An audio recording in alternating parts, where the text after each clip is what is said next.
Title of this is the Spokane residential real estate, still the golden age, but the buyers don't get it. And I think you guys all are going to agree with that. Let's talk a little bit about what's happened last year. And what we're going to do is we're going to go back to 1995 through 2008, and we're going to talk about the median sale prices for the major metropolitan areas in the Northwest. We look at Seattle, Boise, Portland, Tacoma, Tri-Cities, Missoula, and Spokane. And the bar chart shows about what our median sale price was for last year.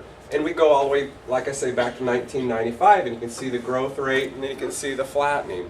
It plateaued out. Not too bad. I think we saw about a 2% reduction in the median sales price. Whereas Missoula, they saw maybe about a $5,000 to $7,000 reduction over the prior year. Tri-Cities, relatively flat. I think there's a little bit of government spending going on down there with the cleanup and whatnot, so they've stayed fairly neutral, like Spokane. You look at Tacoma and the Seattle area, and you see a fairly decent actual reduction in those two markets.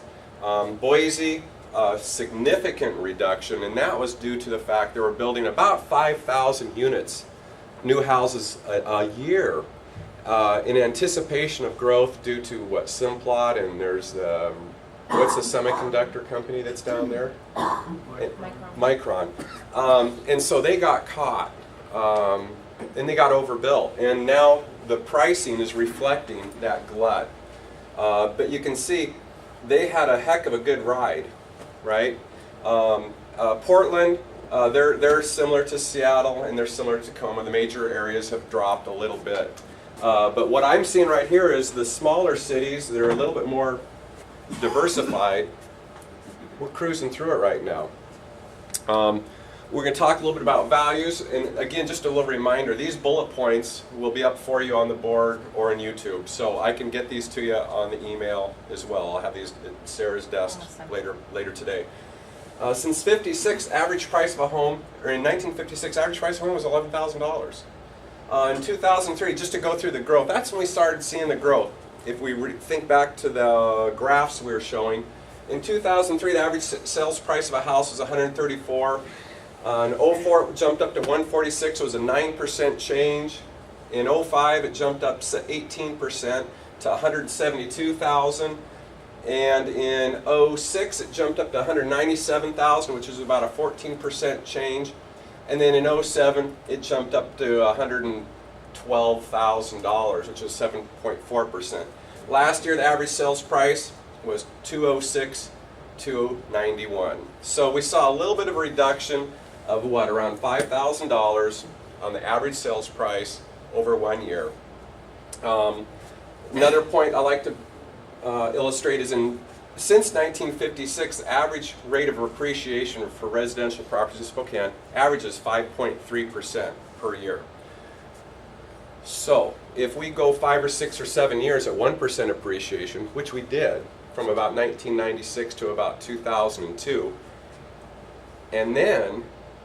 but our average is 5.3, we're going to catch up at a certain point, and we've done it. We've caught up. You can see there, we probably did, 40% appreciation over a 4-year period, 3-year period or so. So the bottom line is our appreciation rate is very stable, and it's very predictable. And I'm going to illustrate that a little bit more later on. Median sales prices, where half the houses are above and half the sold prices are below. In 01, it was 110. 02, it was 111. 03 is 119. That's when we started seeing the changes. We started seeing in-migration. In 04, it went up 8% to 129. Median in 05 jumped up to 150, which is a 16% increase. 06, 175, another 16% increase. And in 07, it mellowed out a little bit to 185, which was about a 6% increase. And then last year, it flattened down to about 184,000. So we saw a $1,000 change in median sales price between that 07 and 08. So it's again, we've plateaued out. But we got to talk about some of the forces that are going on out there. What's going to cause it? Because what I'm going to do is we're going to talk about not just what the prices are doing, but we're also going to talk about what's influencing the prices. And one of those things is the supply. Are we building too many houses? Are we building too few houses? Are they affordable? And so what this chart does is we go back to about 1998, and the green side is basically the amount of units that we sold through the MLS. This isn't permitted units. This is just MLS recorded units, because we probably about 60% of the houses that are built actually make it onto MLS. Probably 40% are owner builders, customs, stuff that we won't see, right? So from 98 to about 2002, that 5-year span, we're selling between 850 and 750 houses that were new a year. Average sales price on those houses is this blue column, somewhere between $160,000 and $190,000. Then the change started in 2003. We started building more houses. The prices started going up.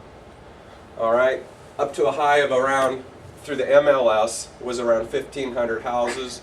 Last year, we permitted or sold through the MLS 800 houses with an average sales price of around $290,000.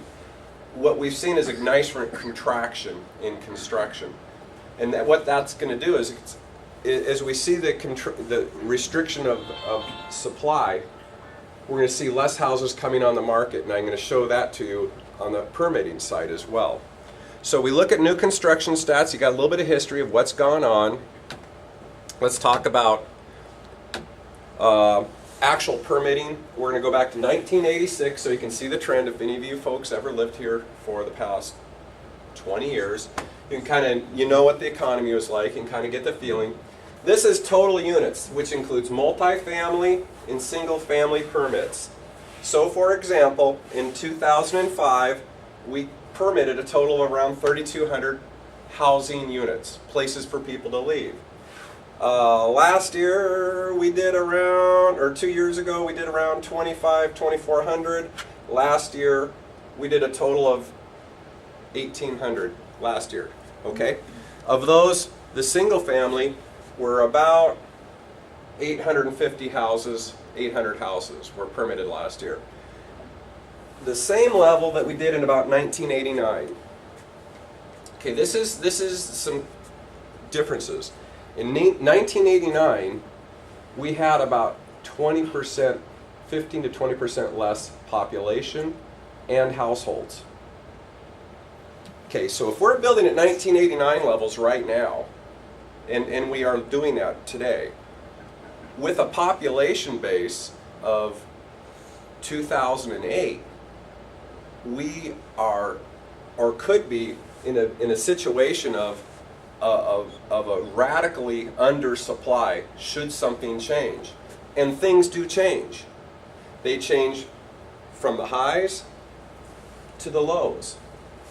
This was actually, is not an anomaly. That's where some guys got together and built a bunch of apartments on the whole Nevada corridor. When all those the Cedar apartments came up, they permitted a whole ton of stuff knowing that growth management was coming up. Labor was cheap, costs were affordable. They saw things coming around the corner. They did a land bank operation. Built a lot of stuff ahead of the curve. But bottom line is, single families kind of follows the demand side.